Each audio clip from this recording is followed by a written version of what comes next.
Hello everyone, ఈ వీడియోలో మీకు ఊతప్పం ఎలా తయారు చేయాలో చూపిస్తాను. దీనికి ముందుగా 2 గ్లాసుల ఉప్పుడు బియ్యం తీసుకోవాలి. 1 గ్లాసు నార్మల్ రైస్ తీసుకోవాలి. దీంట్లో వాటర్ పోసి శుభ్రంగా వాష్ చేసుకుని తర్వాత ఒక 9 అవర్స్ పాటు పక్కన పెట్టుకోవాలి. మనం గ్రైండ్ చేసి ఒక 2 అవర్స్ ముందు 1/2 గ్లాస్ మినపగుళ్ళు తీసుకొని శుభ్రంగా వాష్ చేసుకుని వాటర్ పోసుకొని పక్కన పెట్టుకోవాలి.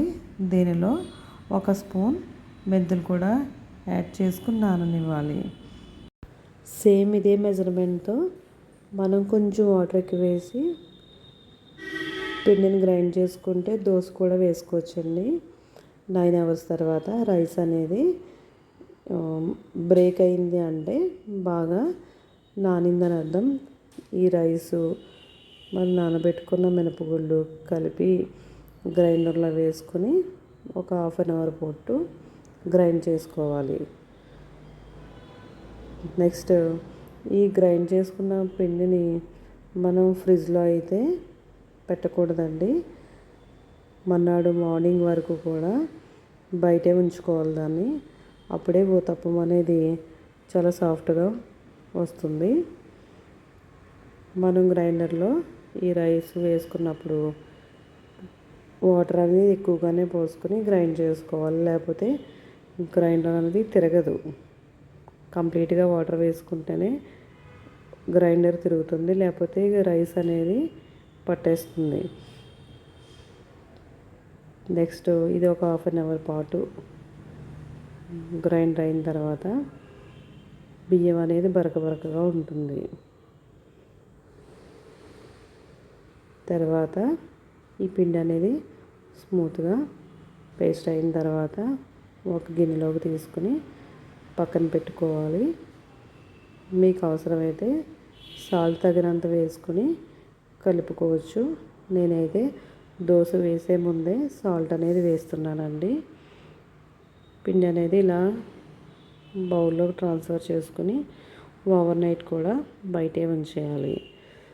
తర్వాత ఒక బౌల్లో కొంచెం పిండి తీసుకుని టేస్ట్కి తగ్గ సాల్ట్ యాడ్ చేసుకుని బాగా కలుపుకొని మనం స్టవ్ మీద దోశ పెనం పెట్టుకొని దాని మీద పిండి ఒక గరిటె పిండి తీసుకుని కొంచెంగా స్ప్రెడ్ చేసి వదిలివేయాలండి. దాని మీద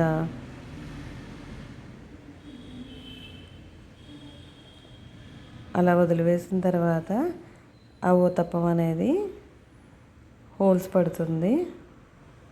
మనకి అలా వస్తే పిండి అనేది కరెక్ట్గా రెడీ అయిందని అర్థం.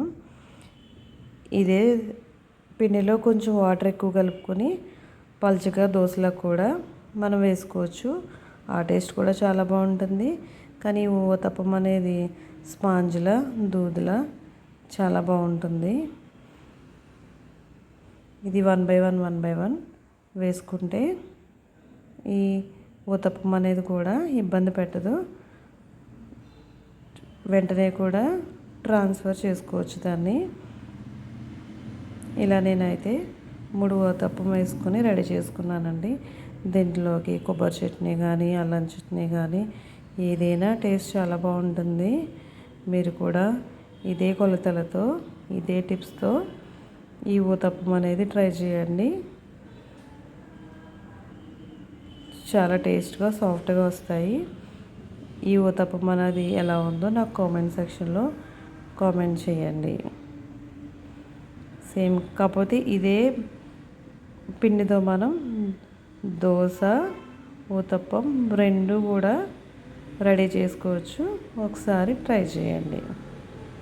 నెక్స్ట్ వీడియోలో మళ్ళీ కలుద్దాం. ఈ వీడియో మీకు నచ్చితే లైక్ చేసి షేర్ చేయండి, సబ్స్క్రైబ్ చేయండి.